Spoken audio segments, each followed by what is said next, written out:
Hello dear students. आप सभी का स्वागत है सीयूटी बाय सुपर ग्रेड्स पर। तो आज के लिए हमारा क्वेश्चन रहेगा कि हम डीसी डिवाइसेज जो रहती हैं जैसे डीसी वोल्ट मीटर हुआ या डीसी एमीटर हुआ। मान लीजिए हम डीसी एमीटर को यूज कर रहे हैं, तो हम डीसी एमीटर से डीसी करंट को मेजर कर सकते हैं, लेकिन उससे हम एसी करंट को मेजर नहीं कर सकते। लेकिन अगर दूसरी तरफ बात करें, एसी एमीटर से हम डीसी करंट को भी मेजर कर सकते हैं और एसी करंट को भी मेजर कर सकते हैं। तो इसका क्या रीजन है, इसे हम आज के ही वीडियो में समझेंगे। तो आज का हमारा टॉपिक है इलेक्ट्रिकल एनर्जी एंड पावर, जो कि आता है हमारे चैप्टर करंट इलेक्ट्रिसिटी में। चलिए स्टार्ट करते हैं क्लास को। तो सबसे पहले हम समझें किसी सर्किट में हीट किस वजह से आती है, हीट या एनर्जी। तो देखिए, जब किसी सर्किट में कोई कंडक्टर लगा हुआ है, मान लीजिए एक कंडक्टर लगा हुआ है, ये इसके दो एंड पॉइंट्स हैं। यहां से इलेक्ट्रिकल फील्ड लगी हुई है यहां तक, मतलब यहाँ पर पोटेंशियल डिफरेंस है या इलेक्ट्रिक फील्ड लगी हुई है। अब यहाँ इस पॉइंट से यहां तक इलेक्ट्रॉन एक फ्लो करके आ रहा है, क्योंकि सर्किट में करंट फ्लो होता है, मतलब कि इलेक्ट्रॉन फ्लो कर रहा है। मान लीजिए इलेक्ट्रॉन फ्लो कर रहा है सर्किट में से, तो जब वो कंडक्टर के अंदर से होकर इस एंड से दूसरे एंड तक आता है, तो वो लगातार बीच में मिलने वाले आयंस और एटम्स से कोलाइड करता है, उनसे टकराता है, और इस टक्कर में कुछ कुछ एनर्जी का लॉस होता है हीट के फॉर्म में, जिस वजह से कंडक्टर, आप इसे देख भी सकते हैं किसी सर्किट में।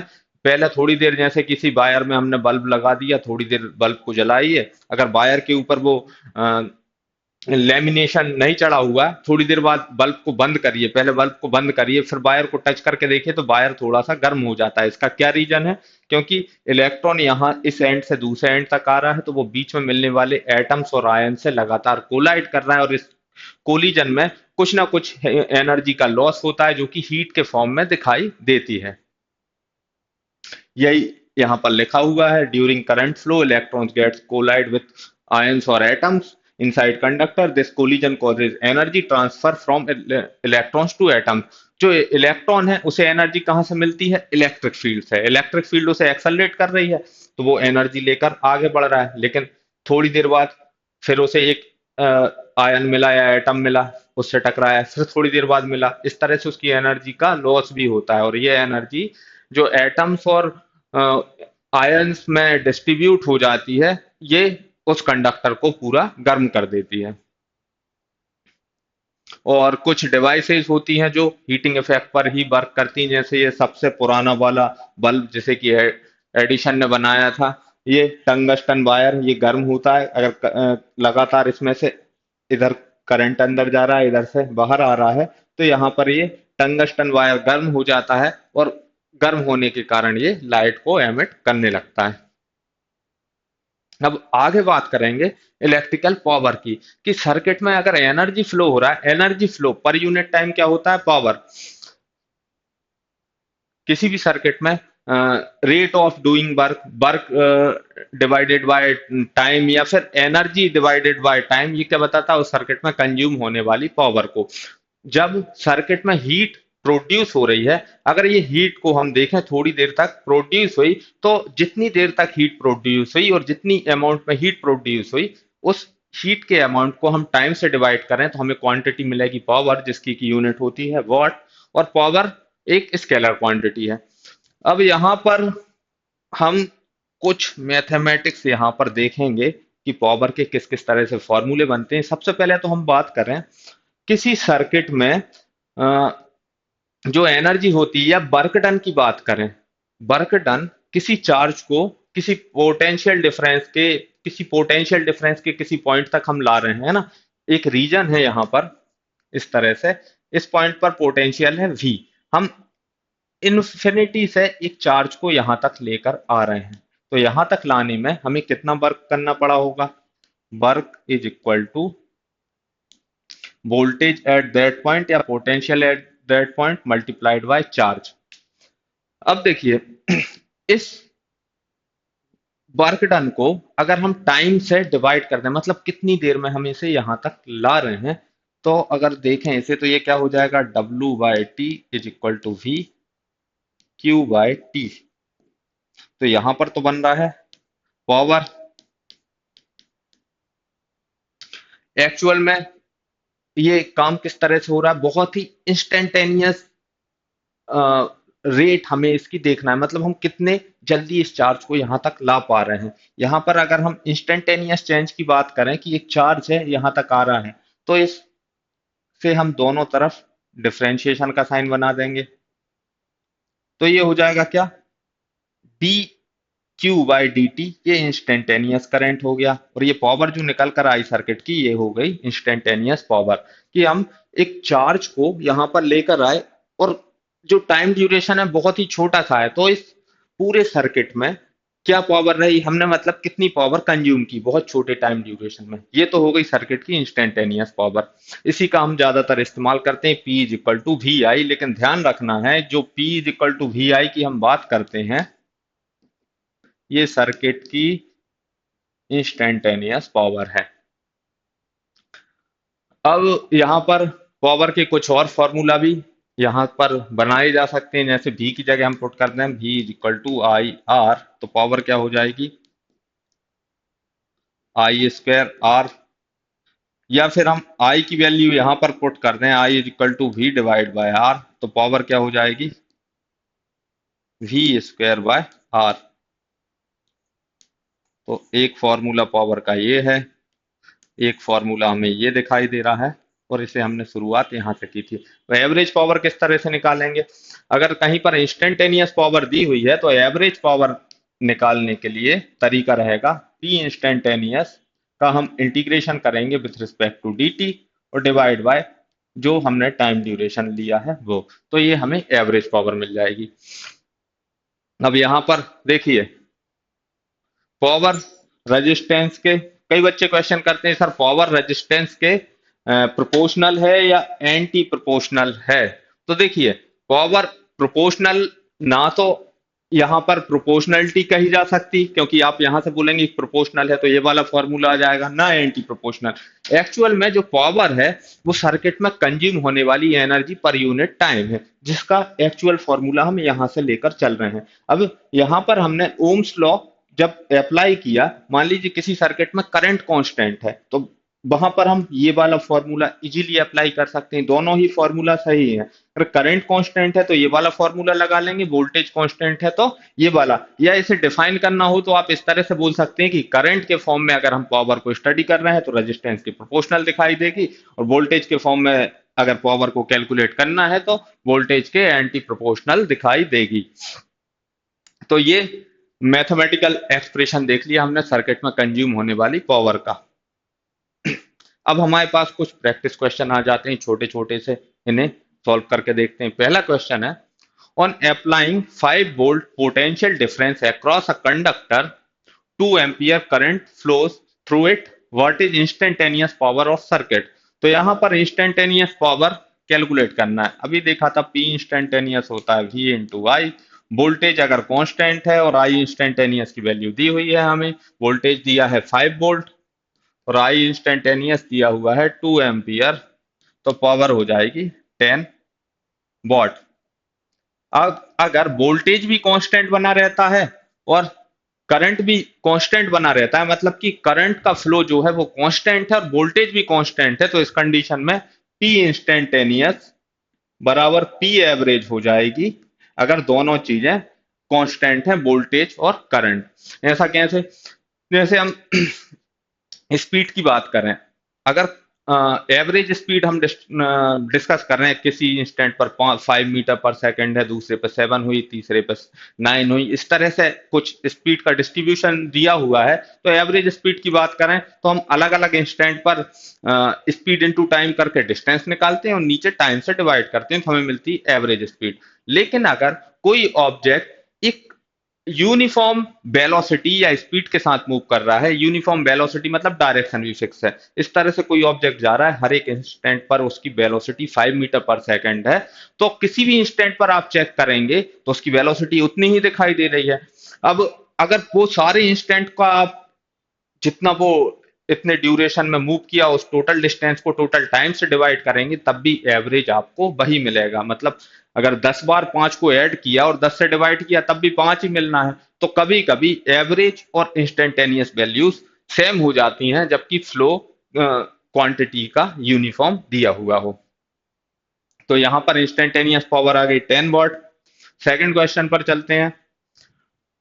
20 microcoulomb charge flows through a circuit in 10 seconds time duration. If this circuit operates on a constant potential difference of 2 volts, then how much power circuit has consumed? Voltage दिया है 2 वोल्ट्स और D Q by D T या Q by T यहां पर दिया हुआ है। D Q by D T नहीं बोलेंगे, इसे क्यू बाई टी बोलेंगे क्योंकि टाइम ड्यूरेशन भी एक मेजरेबल क्वांटिटी दी हुई है, 10 सेकंड्स दिए हुए हैं और चार्ज का फ्लो भी दिखाई दे रहा है हमें, तो ये क्यू बाई टी। चार्ज कितना फ्लो कर रहा है 20 माइक्रो कूलम, मतलब 20 into 10⁻⁻⁶ coulomb divide by time 10 second. तो 2 माइक्रो एम्पियर का इसमें करंट फ्लो हो रहा है।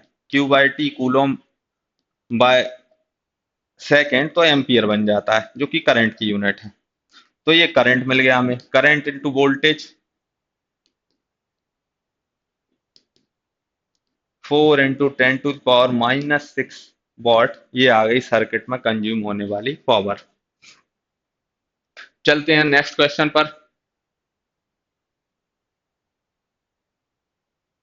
इस क्वेश्चन से पहले हम डिस्कस कर लेते हैं वो क्वेश्चन जो हमने वीडियो की शुरुआत में आप लोगों के साथ जिसके बारे में बात की थी कि एसी एमीटर का यूज किया जा सकता है डीसी करंट को मेजर करने में भी, और एसी को तो वो मेजर करता ही है, लेकिन डीसी एमीटर से हम सिर्फ डीसी करंट को मेजर कर सकते हैं, एसी करंट को नहीं। ऐसा क्यों? क्योंकि जो डीसी एमीटर है वो वर्क करता है magnetic effect of electric current पर, और करंट जब फ्लो करता है तो अपने चारों तरफ मैग्नेटिक फील्ड लाइंस प्रोड्यूस करता है, और करंट की डायरेक्शन बार बार चेंज हो रही हो तो ये मैग्नेटिक फील्ड लाइंस बार बार चेंज होने लगती हैं।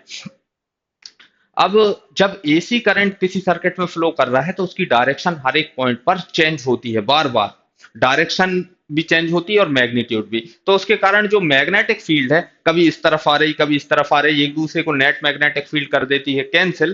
तो डीसी करंट जिस प्रिंसिपल पर बेस्ड रहता है, मतलब कि वो वर्क करता है आपका magnetic effect of electric current पर, उसी प्रिंसिपल के बेस पर हम एसी करंट को मेजर नहीं कर सकते क्योंकि मैग्नेटिक इफेक्ट एसी करंट के केस में कैंसिल हो जाता है करंट की डायरेक्शन बार बार चेंज होने के कारण।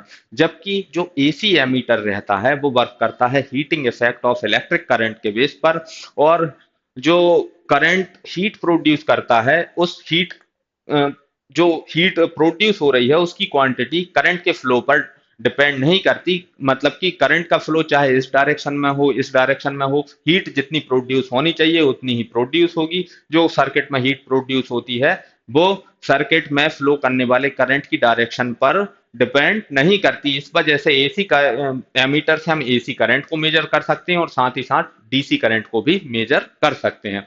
अब ये क्वेश्चन देख लेते हैं। A heater coil is rated as 100 watt to 20 volts. If this coil is connected to a 100 volts supply line, then calculate power dissipated in circuit. तो देखिए एक हीटर कॉइल है जिसपे ये लिखा हुआ है, ये जो लिखा हुआ है ये आपने देखा होगा कई इलेक्ट्रिकल डिवाइसेस में ऐसा कुछ लिखा रहता है। जैसे जो एक बल्ब आता था, उन बल्ब का आजकल तो ज्यादा यूज नहीं होता, 100 वॉट बल्ब बोलते थे, येलो लाइट देता था, इस तरह का बल्ब जो हमने सबसे पहले वाली स्लाइड पे देखा था जो एडिशन ने बनाया था, है ना, ये वाला बल्ब। इस पे आप इस ये जिस बॉक्स में रखा रहता था उस पर लिखा रहता था ऐसा कुछ 220 वोल्ट और 100 वॉट। इसका मतलब क्या है? इसका मतलब है कि ये बल्ब अगर 220 वोल्ट की सप्लाई में जोड़ा जाए तो 100 वॉट की पावर को कंज्यूम करेगा। इससे क्या क्या चीजें निकाली जा सकती हैं? इससे एक तो ये निकाला जा सकता है कि इसमें से मैक्सिमम करंट कितना फ्लो होगा, और दूसरी मेन चीज ये जो टर्म लिखी हुई है ये डिसाइड करती है कि इसका वोल्टेज क्या है, इसका वोल्टेज नहीं, इसका रेजिस्टेंस क्या है, इस बल्ब का रेजिस्टेंस क्या है। तो इस बल्ब का रेजिस्टेंस हम किस तरह से निकालेंगे? अभी हमने देखा था पावर का एक फॉर्मूला आ रहा था V square divide by R. तो यहां से आर क्या हो जाएगा? R is equal to V square divide by P. V कितना दिया है? 220। 220 का square 220 into 220 divide by power दी है 100 वॉट। पावर कंज्यूम कर रहा है जब इसे 220 वोल्ट की सप्लाई लाइन में अगर हम जोड़ रहे हैं तो ये आ रहा है 484 ओम। इसका रेजिस्टेंस होता है इस बल्ब का 484 ओम। और ये रेजिस्टेंस हमें मिल चुका है और साथ ही साथ हमें पता है कि ये रेजिस्टेंस हमने कहाँ से निकाला? इस वोल्टेज से। तो इसमें फ्लो करने वाला मैक्सिमम करंट हम निकाल सकते हैं कि इस सर्किट में इतना तक इस बल्ब के थ्रू करंट फ्लो कर सकता है। कैसे निकालेंगे? I is equal to V divide by R. 220 divide by 484, इतना एम्पियर करंट इसमें से मैक्सिमम फ्लो कर सकता है। ये तो हमें चीजें पता चल चुकी हैं कि इसमें से मैक्सिमम करंट क्या फ्लो करेगा और रेजिस्टेंस क्या है। अभी हमें जिस चीज की जरूरत होगी वो है रेजिस्टेंस। तो इसका रेजिस्टेंस हम देख लेते हैं, 484 ओम निकल के आया है। अब मान लीजिए इस रेजिस्टेंस के बल्ब को, जिस पे कि लिखा हुआ था 100 वॉट 220 वोल्ट, इस रेजिस्टेंस के बल्ब को जब हमने 100 वोल्ट की सप्लाई लाइन में ऐड किया तब ये पावर 100 वॉट अब तो यूज करेगा नहीं, क्योंकि 220 वोल्ट नहीं है सप्लाई, सप्लाई 100 वोल्ट है। तो अब कितनी पावर कंज्यूम करेगा? पावर अब आएगी इसकी V is equal to V square divide by R. इस बार वोल्टेज कितना लगा? 100। तो 10,000 डिवाइड बाय 484। तो ये इस बार अब इतनी पावर कंज्यूम कर रहा होगा। पहले के कंपैरिजन में पावर में चेंज देखने को हमें मिलेगा। पहले से देखिए पावर, अगर ये अप्रोक्स वैल्यू 500 होती